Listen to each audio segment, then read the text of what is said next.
வணக்கம். நாம இன்னைக்கு தமிழ் குக்கிங் லேடி சேனல்ல நாம பார்க்க போறது ரெசிபி மோதகம். விநாயகர் சதுர்த்தி வர்றதுனால கொழுக்கட்டை பண்றேன். அதுக்கு பேரு மோதகம்னு பேரு. எல்லாத்துக்குமே அட்வான்ஸ் விநாயகர் சதுர்த்தி நல்வாழ்த்துக்கள். அதுக்கு தேவையான பொருட்கள் என்னன்னு பார்க்கலாமா? பச்சரிசி நான் எங்க வீட்டில் உள்ள பச்சரிசி தான் எடுத்திருக்கேன். 200 கிராம் எடுத்திருக்கேன். ஒரு அரை முடி தேங்காய், ஏலக்காய் ஒரு 7, மண்டவலம் 1/4 கிலோ. 1/4 கிலோ மண்டவலம் இருக்கு. அந்த மண்டபத்துக்கு ஒரு 150 கிராம் தண்ணி ஊத்திக்கணும். தண்ணி ஊத்தி நல்லா பாக ஆக்கி அந்த ஒரு ஃபில்டர் பண்ணிடணும். நல்லா மண்டி இல்லாம மண்ணெல்லாம் இருக்கும், அதனால ஃபில்டர் பண்ணிக்கோங்க. ஃபில்டர் பண்ணது பிறகு திருப்பி இந்த பாக அந்த பாத்திரத்துல ஊத்திக்கோங்க.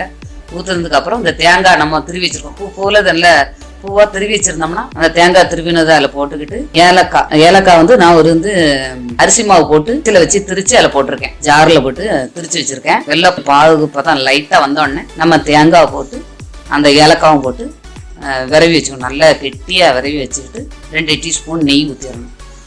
ஊத்துனதுக்கு அப்புறம் நம்ம இறக்கி சூட ஆறுன பிறகு இறக்கி வச்சுக்கிட்டு, கிளாஸ் 200 கிராம் அரிசி எடுத்திருக்கேன். 1 மணி நேரம் நனைய வச்சு அதை தண்ணி வச்சுட்டு திருப்பி மிக்சியில வச்சு திரிச்சு பட்டு போல அரிப்பு வச்சு அரிச்சு மாவு வறுத்து வச்சுக்கிட்டேன். வறுத்தது போது நல்லா கொதிக்க வெந்நிய ஊத்தி கிண்ட சமயத்துல மாவு நம்ம பிசைஞ்சு வச்சிருக்கோம். உப்பு போட்டு ஜீனி போட்டு விரைவிச்சிருக்கோம் மாவு. அந்த மாவு விரைவிச்சிருக்கல நம்ம கொஞ்சம் மாவு எடுத்து நம்ம கொஞ்சம் தண்ணி வச்சுக்கணும். தண்ணி தொட்டுக்கிட்டு அப்படியே கொஞ்சம் நம்மளுக்கு மாவு சிலவங்களுக்கு வராது, கையில ஒட்டுது அப்படின்னா கொஞ்சம் நல்லெண்ணெய் சேர்த்துக்கோங்க.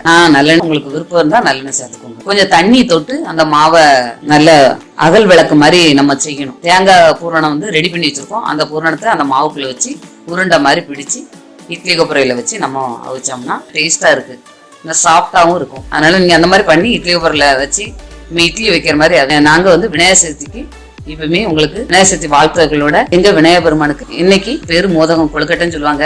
மோதகத்தை வச்சு இன்னைக்கு நைவேத்தியம் பண்ணி சாமி கும்பிட்டோம்.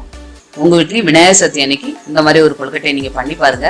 பண்ணிட்டு இந்த கொழுக்கட்டை இப்படி பண்ணது இந்த மாதிரி நல்லா டேஸ்டா வந்துச்சுங்கிறத நீங்க கமெண்ட் பண்ணுங்க. இங்க எல்லாருக்குமே ரொம்ப பிடிக்கும். இது நம்ம ஊர் கொழுக்கட்டை.